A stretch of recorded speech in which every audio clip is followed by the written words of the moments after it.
We're waiting for folks to join in and wait for the presenter to join in. If you wouldn't mind just letting us know, go ahead and either, if you want to turn on your camera, that's fine. Or if you just want to turn on your audio and say hello, tell us what institution you're with, that would be great. Hi, I can get the ball rolling. I'm Jill Scott. I am the lab coordinator for sociology and anthropology at Metropolitan State University of Denver. Nice to see everyone. Thanks, Jill.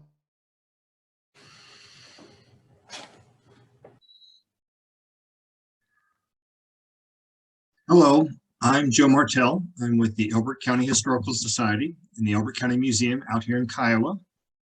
Glad to be here today. Thank you, Joe. Hi, I'm Tawny Becker. I'm from Adams State University and very glad to be here as well. We're in Alamosa. My name is Holly. I am the curator of exhibits for the City of Greeley Museums up in Greeley. Thank you both. Did we get everybody? Hi, I'm Megan Trekkie. I'm the registrar at the Denver Museum of Nature and Science. Nicole Nayegel. I'm the assistant collections manager for Earth Sciences at the Denver Museum of Nature and Science.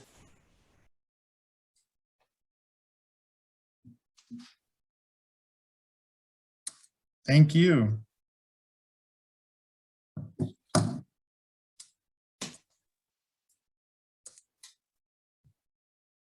think we got everybody. While we're waiting for Kimberly to join us, I assume something has come up. So before we begin our confab here, which we started last year due to the pandemic, as a way to continue to have informal discussions, presentations, and so forth. I want to first begin with a land acknowledgement. In the spirit of healing and education, we acknowledge the 48 contemporary tribes with historic ties to the state of Colorado. These tribes are our partners.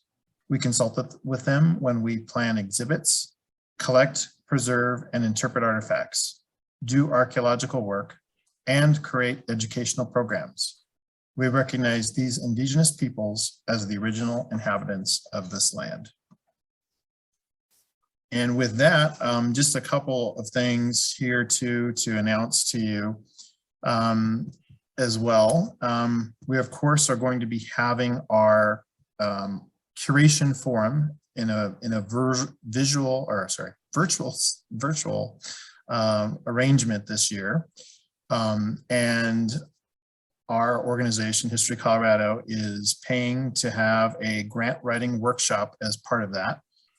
If you are from a state-approved repository and would like to attend, it is going to go from 9 o'clock until 4 or 3 probably. The first morning part will be the grant writing workshop, and we'll have information on how to register for that. And we've got someone from the Northeast Document Center to provide that training for us. In the afternoon, we will have a presentation about State Historical Fund grants and grants opportunities from that realm. And then following that, we'll do a virtual behind the scenes tour of the South Park Archaeological Repository.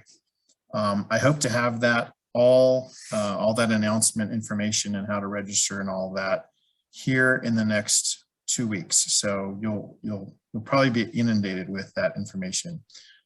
If you're not from the repository and want to attend, there is a small charge. It'll be $20 to attend the grant writing part of the workshop. So so do look for that. And some other announcements for you to also consider. Anyone who is interested in archaeology, outreach, and working with the public, if you are interested in participating in this year's International Archaeology Day event at Roxborough intermediate school down in Roxborough. That'll take place on October 16th, so a few days after our forum. And they'll have a lot of demonstrations and so forth. It'll be all outside this year, the COVID issues, but they will be doing a couple of lectures inside for those that want to do that in a safe, hopefully a safe environment. Do let me know if you're interested in participating in any way, having a small table outside for the time that that event is taking place. That would be great. Or if you just like to help out in any way, to let me know about that. Some other information here for you today. We were hoping here to have, and again, I haven't heard from Kimberly, so I do have a couple of slides I will share with you that she gave me a while ago. So we can at least talk about it and talk about the program in general, as much as I know about it. And then the other part of it was to talk a little bit about loans from state collections and some of the best practices to dealing with these collections, and we can go over that. I do have a guidance document that was attached to the invite, so we can also refer to that if there are questions. Hopefully we can talk about any kind of issues or concerns that folks have, or things that they've come across and would like to share experiences with loans. I know that I'm personally dealing with some very outstanding loans and involving the Attorney General's office, which is something not pleasant and not fun to deal with. But hopefully most of your folks' dealings with loans don't get elevated to a point like that, but be happy to talk to you about it. One of the really hallmarks of our program is the ability, or one of the things that we really try to emphasize, which really dates back to the very beginnings of this program, which is to try to have these collections be, exhibit locations, even far from where they were once originally, first excavated. So there can be, and we'd like to foster a network of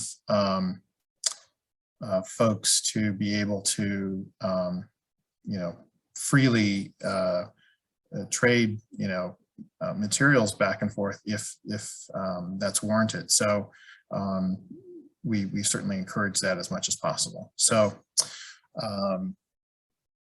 like I said, while we're waiting for Kimberly, I might want to go ahead and change up that agenda that we had today, which was the presentation part first, and then the question and answers. So why don't we go ahead and begin with sort of the question and answer part right now, and maybe referring back to the outgoing loan agreement guideline that was attached to the invite. And I'm going to go ahead and put that link to that document again on our on the chat here.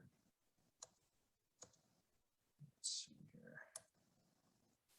So if you'd like to take a look at that, I'm going to go over that with you real quick. So some basic pre-requirements that we have here in our guidelines is that loans, as best practices, should be made for no more than 3 years, hopefully even sooner than that.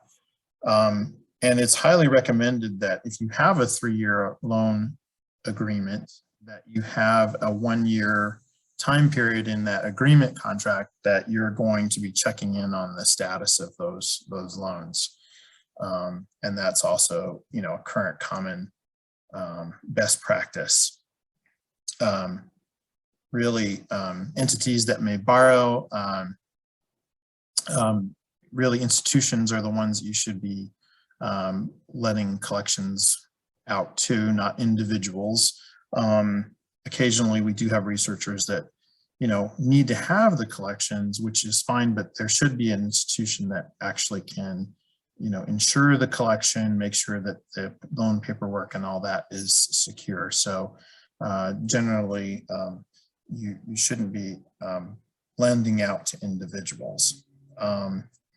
If you're a state approved museum under our program, and you are loaning out materials within the state of Colorado, you do not need to get any type of approval from us, but you should send us notification of that loan to our attention, to the state curation coordinator, telling us about what materials are being loaned and when and who they're going to, and what's the time period in which those materials will be coming back. All right. So when is permission from the state archaeologist required? Well, that's going to be required for anything that's initiated by a researcher for an out-of-state study or for destructive analysis. So those are going to be our office needs to have a review. The state archaeologist needs to sign an approval letter before that can be initiated. We do have that information on our website. It's also attached in a link at the end of this document. If the loan is initiated by a state approved repository for exhibition, conservation, any type of in-state study or in-state fossil preparation, prior approval is not required. So the responsible party, just sort of as a matter of course, is the director of the approved museum or repository. Loan inventories are required, so that can be just a simple kind of checklist of what items are being loaned out, which are, as any of those folks who are registrars knows, checking on what's come in and what's going out and what the conditions might be. Insurance is required, so make sure that the loan transportation, as well as wherever it's being temporarily exhibited or wherever it's researched, that there is a insurance coverage for those specimens or artifacts. And we've kind of talked a little bit about that further in one of our earlier confabs about insurance, about nail-to-nail or wall-to-wall insurance, that kind of thing. That can be fine. If you have a fine art policy, that is very helpful as well. And just know that if there's damage, then we have to go through kind of a negotiation process, and the full cost of the materials is not just the fair market value, but kind of a replacement value is also assessed. Commercial uses are prohibited without written consent from History of Colorado. So if this is some sort of commercial venture where they're trying to sell items related to state collections, that needs to be approved by History of Colorado.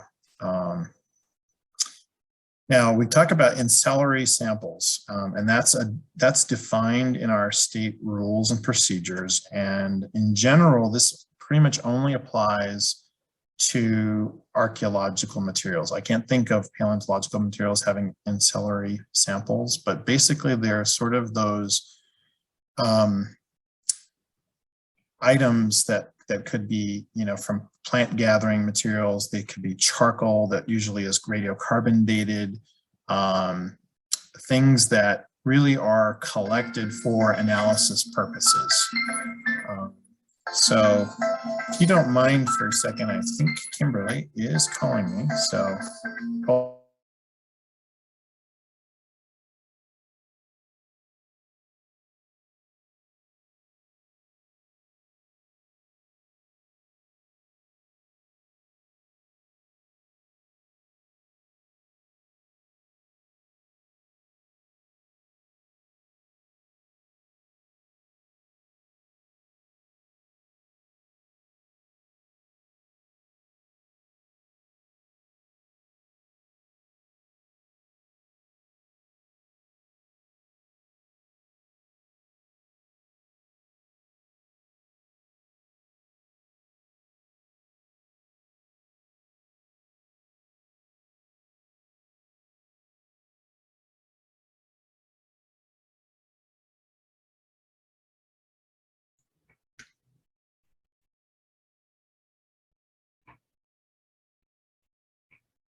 Okay, so Kimberly will not be joining us. I'm so sorry to hear that, but we're going to continue our discussion about loans, if you don't mind. And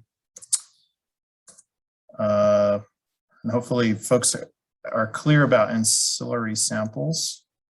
Credit lines should always provide courtesy of History Colorado and Office of State Archaeologist. And we talked a little bit about damages already. If there are damages during the loan, to please contact us immediately, as well as the condition should be noted as well. And of course, there's no title ever transferred when doing loans. So, and if you're doing international loans, it's best to seek some advice from an attorney when doing the paperwork for that. So I'm actually dealing with something like that right now, but hopefully I'm not probably gonna, I think the rest is fairly straightforward in terms of our guidance document is concerned. But I wanted to open up the discussion. So, and then here, after we're doing that, I'll show some slides about what we are offering here at History Colorado. Kimberly apologizes. She was double booked for another event. We can try to reschedule that. So, first of all, any questions about our policies as far as loans are concerned?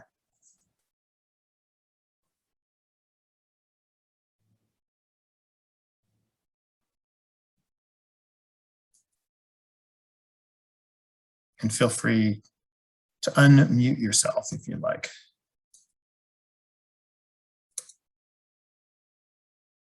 Anybody? I know a couple of people had some real specific questions about this, so.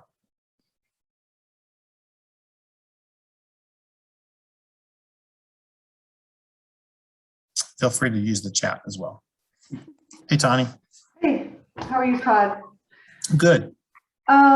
So I guess I'm just curious, it said something about permission is needed for quote unquote destructive purposes, meaning like research where you're testing the objects in some way or something like that. So generally just for exhibition or study purposes, it wouldn't really require approval, just sort of notification. But it sounds like other activities could impacting the object. Yeah, so this all relates to loans. So if you're taking some of the state collections and the researcher is going to destroy or impact that particular artifact or specimen, they should contact our office. Now, if they're doing you have soil samples that have carbon in them, that you're doing that kind of work, you don't need to tell us about those or ask for approval. But if it's actually an artifact item, then yes, you should, you really, by statute and our rules, you should contact our office. We have the form available on our website, and then we will promptly get that approval out to you. It does require, to kind of justify why the researcher is wanting to do the work, and that can be pretty simply done. And what kind of information gain might be had from doing that work, and how many other items you might have at your institution or that you know of elsewhere that are available. So that also helps as well, because the determination on destructive analysis is to make sure that this isn't like the only single artifact left in the state, and your destruction of part of it would really irreparably harm our one specimen or one artifact that we have. So if you can, in most cases that's not the case, but just to cover ourselves, make sure that that's filled out. Does that help, Tani? Sure. I mean, I think in general, we wouldn't want to lose an object or destroy its integrity, but I was just curious to hear a little more explanation of that. So thank you. You're welcome.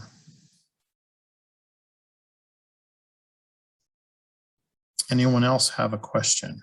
Or if you have more questions, Tanya. I'm good right now, thanks. Okay, great. How about anybody have loan nightmare issues or problems? Or had loan issues that that you've known about or have heard about from colleagues?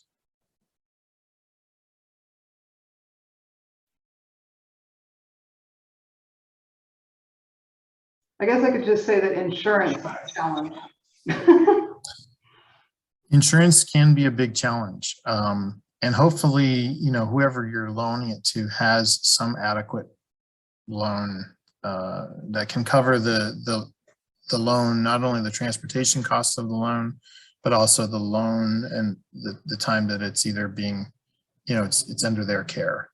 As a state approved repository, it's helpful to know if that's the case, and if you can provide documentation to that effect. If this is going out of state, that's very helpful to know. Again, if you're doing this in state, there isn't that requirement. I don't need to know the insurance part at all, other than the fact that we're trusting that the state approved repositories have that covered, that it's not an issue and that you have already checked that part out. So that is kind of one of the assumptions that we have with our state approved repositories, that is that you will ensure these sort of things to go smoothly, and that those sort of details are in fact covered. So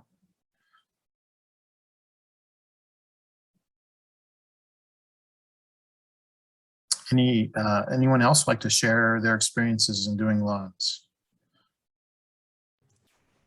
Would there be ever a consideration if an out-of-state institution was AAM accredited already to be able to do that same repository for go of the insurance paperwork? Yeah, so one of the requirements for being a state approved repository is there's a bunch of a kind of accreditation types of requirements. One of them would be AAM accreditation. So assumingly that they have that accreditation status, then it wouldn't be a problem for them to, you know, they hopefully, if they've got AAM accreditation, they know all about how loans work and that you'd have insurance and all that sort of thing. So yeah, wouldn't be a problem. So so hopefully that answers your question. Sure. The reason I bring it up was that recent loan where I think the individual who was at an AAM museum got frustrated with the amount of paperwork and kind of backed out of the loan. And I think he didn't want to go through all the internal work to get that documentation, which maybe he should have just done, but. Yeah, well, I mean, we sometimes hear that from researchers, right? Like, oh, that's a lot of paperwork. Of course, from the museum standpoint, that it's just standard practice. So, Sure.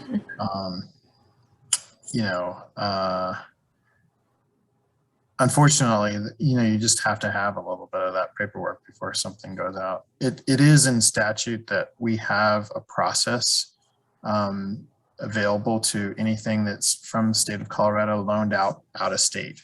So that meets that requirement by statute. So if we're loaning materials out of Colorado, they need to have the requirements, the standard best practice requirements of loans and loan paperwork and insurance, which goes along with that. So yeah. Absolutely.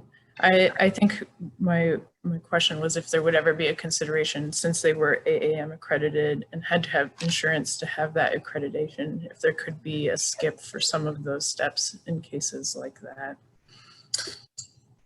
Not really, although,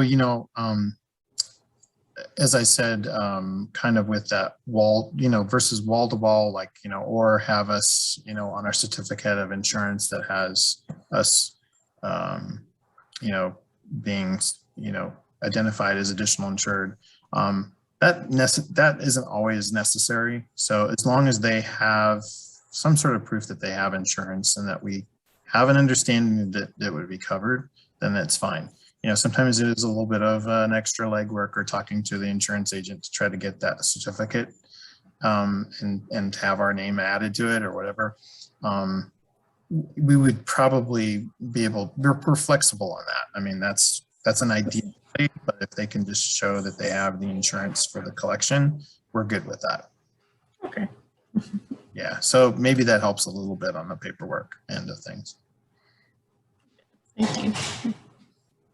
But thank you for bringing it up, and thank you for coming today to, and bring that up to our attention, because yes, some researchers, yeah, they're like, what, why can't I have this? And, not to sort of pigeonhole this with one particular type of discipline, but a lot of paleontologists, for instance, oftentimes want to have their collections within their own control or, on loan to them individually, which I think,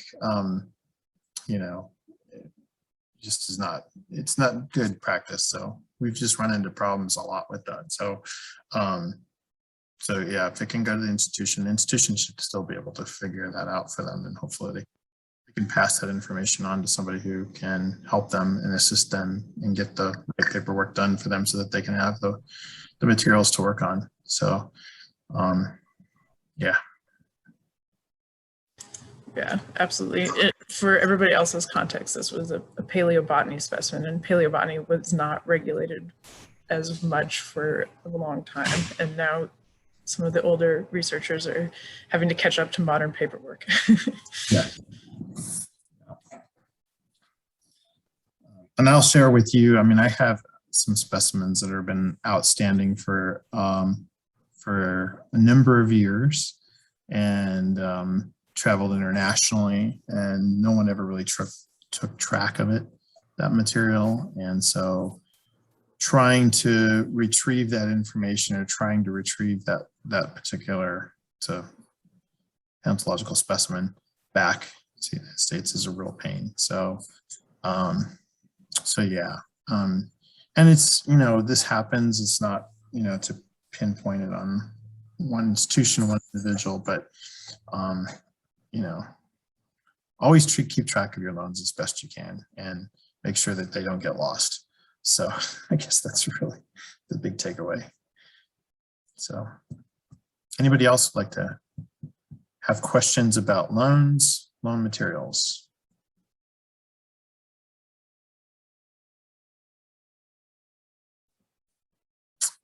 Okay.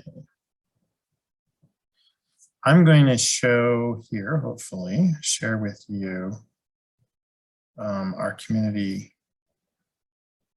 program from Kimberly here.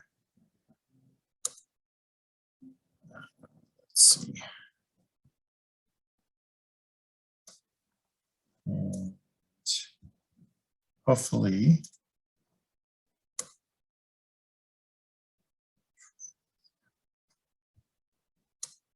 you can at least see this. Again, Kimberly apologizes for not being here.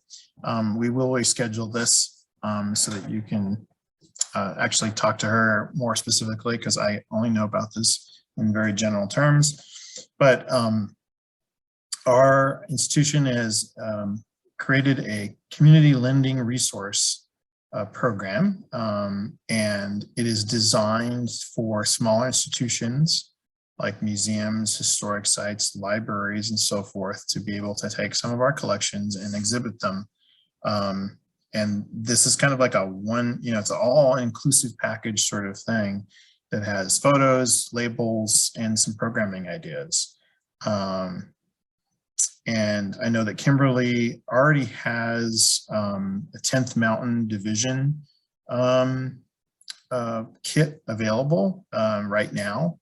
But they are also working on more as well. They were working with the Colorado Library Consortium to do courier service for borrowing the loans. I think that has changed because they were running into some problems with the library courier service. So I think this is a little bit out of date on the slide here about how that works. But it's a nominal fee sort of thing, and it's a great way for these types of materials to go out and travel to places that normally don't get to see artifacts like this. And also have a lot of that information, of course, tied into our Argus online database. This can all be ordered on our website called, and if you just go to History Colorado or hco.org collections, you can see where those community lending resource information is available. Make the connections to find out more, and also to order these in your institution.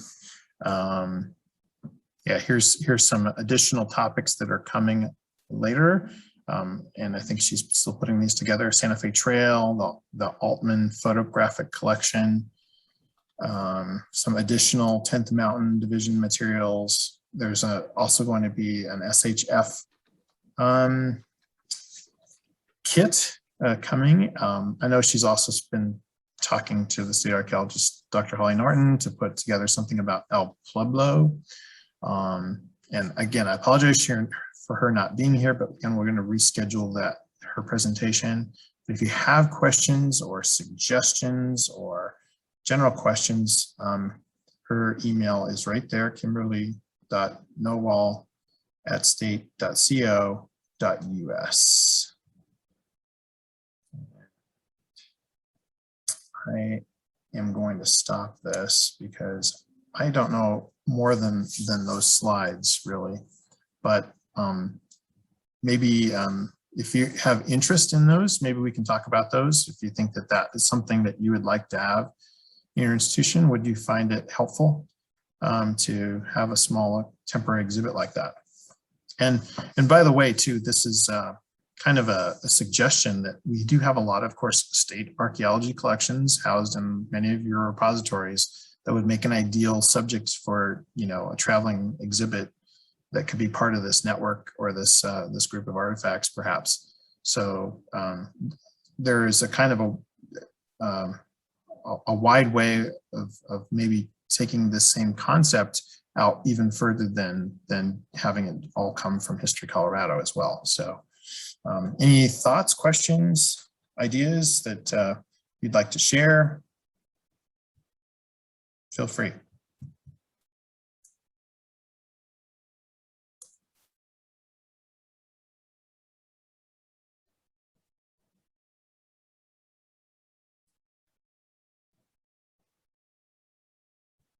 If anybody wants to put something in the chat as well, it's also cool.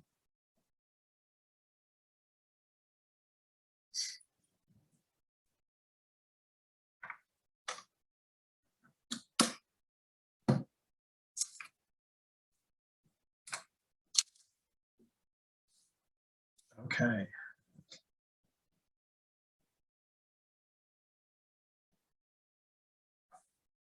All right, here's a question. I like the idea. Does one need to be a state approved repository? No, you do not need to be a state approved repository. So if you're a library and you're not a state approved repository, it's open to that. If you are any organization, institution that has sort of a public place that you could house or you could display these materials, I think that's all that's required. Don't quote me on if you need insurance. I do not know that. I don't know. I assume there must be something associated with that, but that Kimberly would know that best.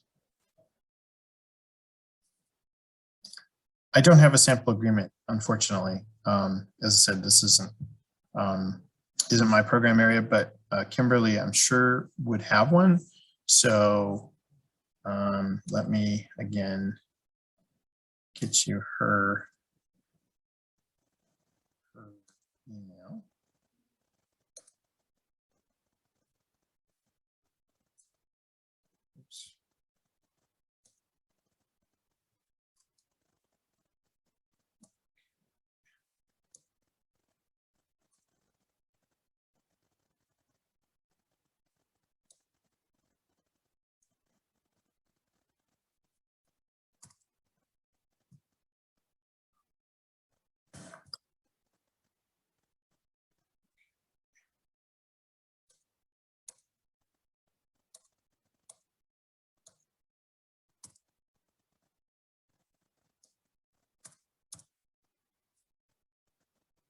Let's see here.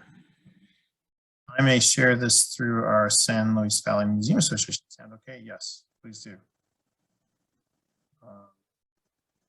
Absolutely.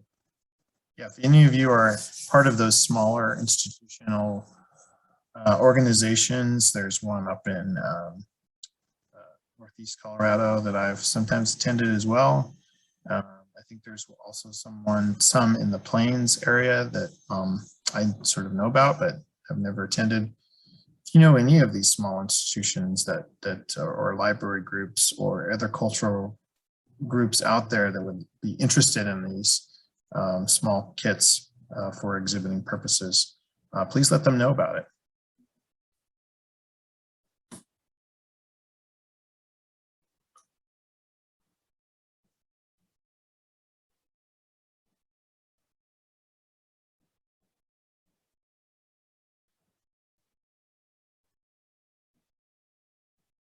Okay.